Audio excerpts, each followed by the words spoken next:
What the fuck? Who is that? Who is that laughing? Steve, is that you? Unos du manes du ja na.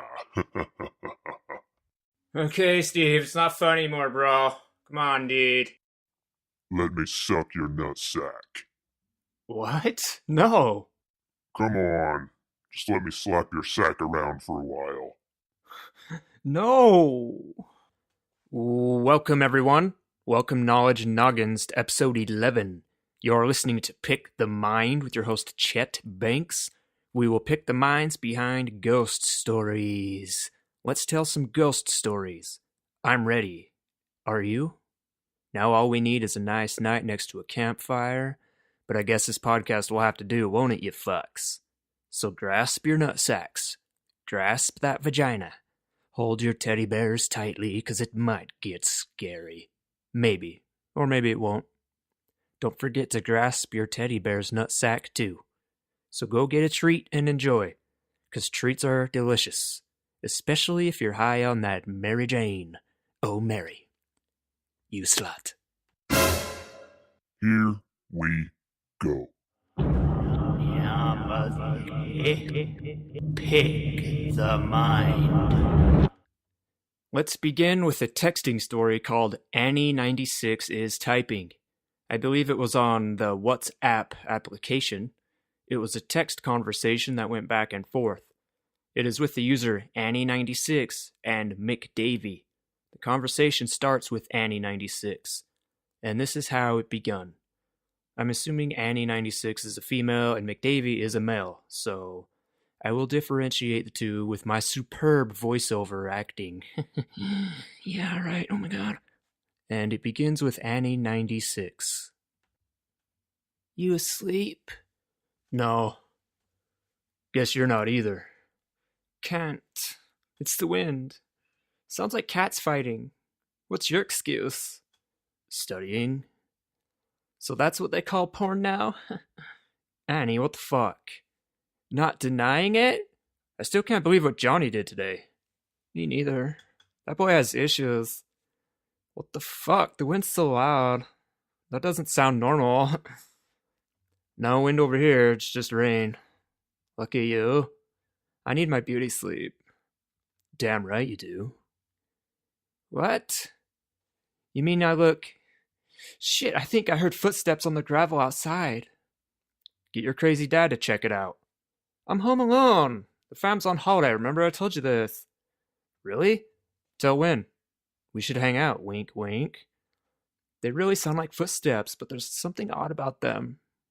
I should look out the window, but my bed is so warm. Sure you want to look out the window when you're home alone? What if there really is someone there in your garden looking up at you? Not funny, David. Wow, chill out. I'm sure it's nothing. I'm gonna go check. I'll be right back. If there's something strange in your neighborhood, who are you gonna call? David, there's someone in the garden. What? Really?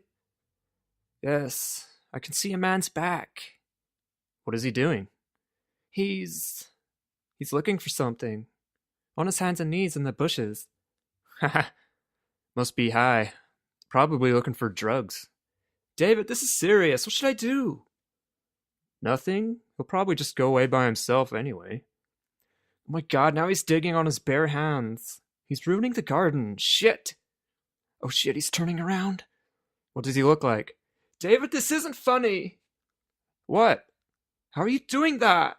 What are you talking about? I can see that it's you in my garden. How are you writing here without touching your phone? Look up, I'm in the window. Can't you hear me banging on it? Fuck, Annie, now you're scaring me too. I'm definitely not in your garden. That's not me. Stop playing around. I can see your face. And you're wearing that stupid football jacket you're so proud of. It must be someone who looks like me. Honestly, Annie, I'm at home. I wouldn't play around like that. It has to be a friend of yours then, David. Playing a sick prank. How else could he be wearing your jacket? There are loads of jackets like that. My friends don't look anything like me. You must just have me on your mind. He's digging again. Fucking leave already. Annie, do you have a gun in your house? Don't be stupid, David. I couldn't shoot anyone. You don't have to use it. Just show them that you're carrying. Doesn't that jacket have your name on the back? Yeah, the team all got one with their name on it.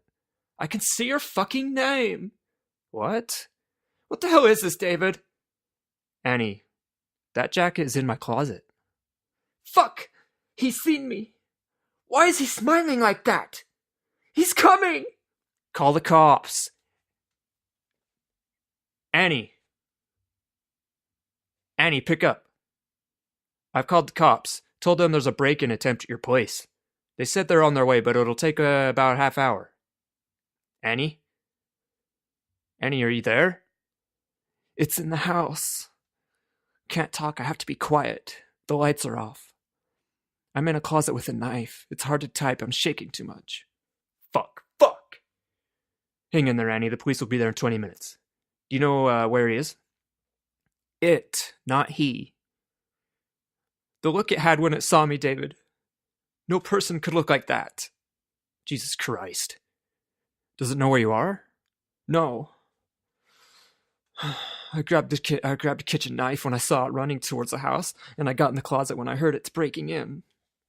Okay, good. You'll be fine. It's just a druggie. Druggies don't have the brains to find someone hiding in a closet. The police will be there soon, okay? Oh God, it's calling out my name. It doesn't sound like you, David. Its voice is so deep.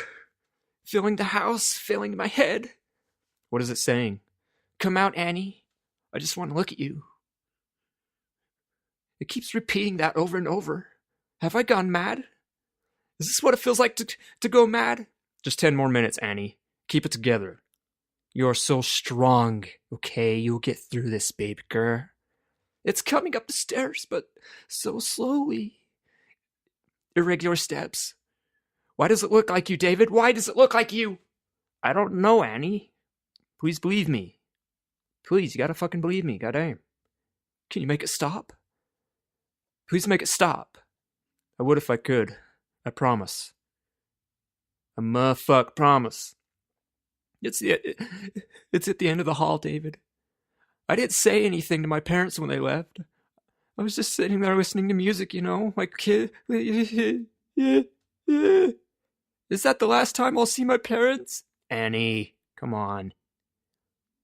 Calm down, Annie. This has to be something to do with you, David. Only you can make it stop. Think fast. I don't know, Annie. God, please. Fuck. Please, David. It might be because I think about you so much. I think about you all the time. All the motherfuck time, Annie. So stop thinking about me. I don't know how. It's scraping something on the walls and it's getting closer. Please, David! Please!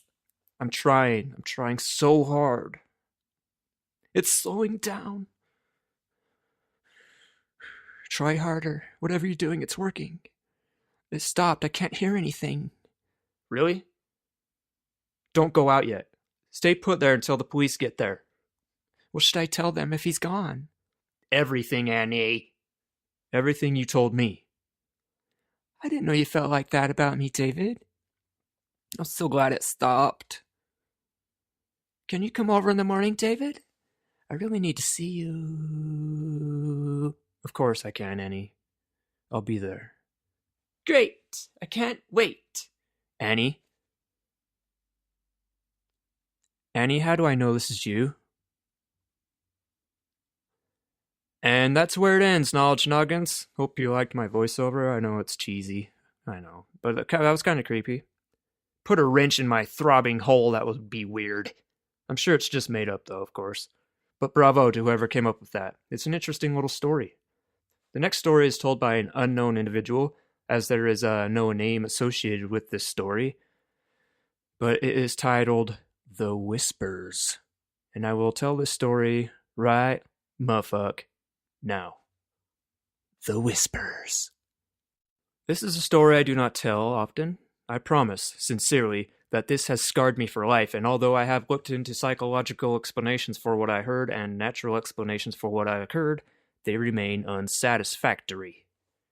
When I was a child, I was scared of the dark. I swore to my mother I heard voices in it. They were not evil, but they were not familiar, and so they scared me. It was not uncommon in the middle of the night for me to wake up and hear whispers, as I would call them when asking my mom. She figured they were just bumps in the night, and a typical kid's nightmare material. I tried often to explain to her that it was more than that they sounded different from one another, the way people's voices do, like how an anal gangbang nutsacks flapping around would sound. Just kidding, I added the nutsack part. Alright, back to the story. Back to the seriousness. On some nights I would get so scared from these whispers that I would sleep in my mom's bed with her. It was an added bonus that the bathroom was directly outside of her bedroom door for my late night tinkles. I should add at this point that when walking out into the hall to go to the bathroom, you could look directly down the stairs that would lead into my living room on the first floor because my mom's bedroom was upstairs on the second floor. One such night around Christmas, I awoke and felt the need to relieve myself. I walked out from the door and distinctly heard the phrase, "Look!" And to my astonishment, a red light, almost like a spotlight, was cast upon the wall at the very bottom of the stairs. The light had no other source. It was by itself, and I was transfixed by it. Being a little kid, and it only being a few days from Christmas, I knew that what this light was. It was Santa Claus. How else could he get into my house to know if I was being a good boy? I was so excited I began walking down the stairs to greet him, picking up my pace after the second step and the third step, as it began to creep off the wall and fade into the darkness in my living room. That's when I heard him. A very strong, masculine voice, different from the first, not at all like my father's voice. It said, "Stop! Right now! Go back up those stairs!" I listened, turned around, and what happened next I am not sure I would believe if someone had told me this same story. After reaching the top of the stairs, I heard a very loud crash. It sent me running back up to my mother's mother's bed, where I jumped straight under the covers and stayed there the whole motherfuck night. When we awoke the next morning, the poinsettia lights my mother had put out on the railing downstairs were pulled straight down to the bottom of the stairs, some broken from what seemed like a forceful tear, and laying in a single pile. The dry sink in my living room had fallen from the wall. My mother could not explain it. My father was worried we had been the victims of a home invasion. My sister was crying. There was nothing missing. Nobody had broken in. There did not seem to be any reason that this happened. And then I saw it. And I kept quiet about it because I was so afraid that I could not force words out of my mouth. There on the edge of the wooden dry sink, which had been facing up, there were 3 indentations where the finish on the wood had been worn, almost as if in a forceful grip. Something down there had grabbed it and threw it down. That was what the Big Bang was. I was mortified. After that day, I never heard a single voice again. I do not like to imagine what was waiting downstairs for me that night, if it was anything at all, but I can tell you that the reality was that something had physically acted upon 2 things in my house near the bottom of that stairwell. After this, I had never heard another whisper again, which is sad because in some ways I would like to have thanked the man with the voice that had stopped me from going down those stairs. This happened when I was 7. I am 20 years old now, and because of this incident I am still afraid of the dark, especially shadowy stairwells. The end on that story. Man, shove an elephant hoof up my nutsack cave, that was creepy. So knowledge noggins, that was kind of creepy, huh? Have you had any experience with any hauntings or any ghostly things like this? And now, this is a short story, but interesting as a motherfuck nutsack fuck. It is called The Grandfather. Quote, "My grandfather told me this story about how one time he was sitting in a chair in front of the house when he heard his wife repeatedly calling him from inside the house. The thing is, my grandmother passed away a few years ago, but he told me that the voice was so pressing that he actually got up to look inside the house, and as soon as he got inside, he heard a loud crash behind him and turned around to see that the chair he was sitting in moments ago had been crushed by the cast iron gutter that fell on it. If he hadn't come inside the house, he would have probably been seriously injured. I don't know if it's paranormal or not, but every time I think about it, it sends chills down my spine. Unmuffuck, quote, The end. So, crank a slime-covered donkey cock in my eardrum. That was interesting. I believe we have higher enlightened beings that watch over us. I believe in guardian angels, I believe in God, and I believe in cool stories like this.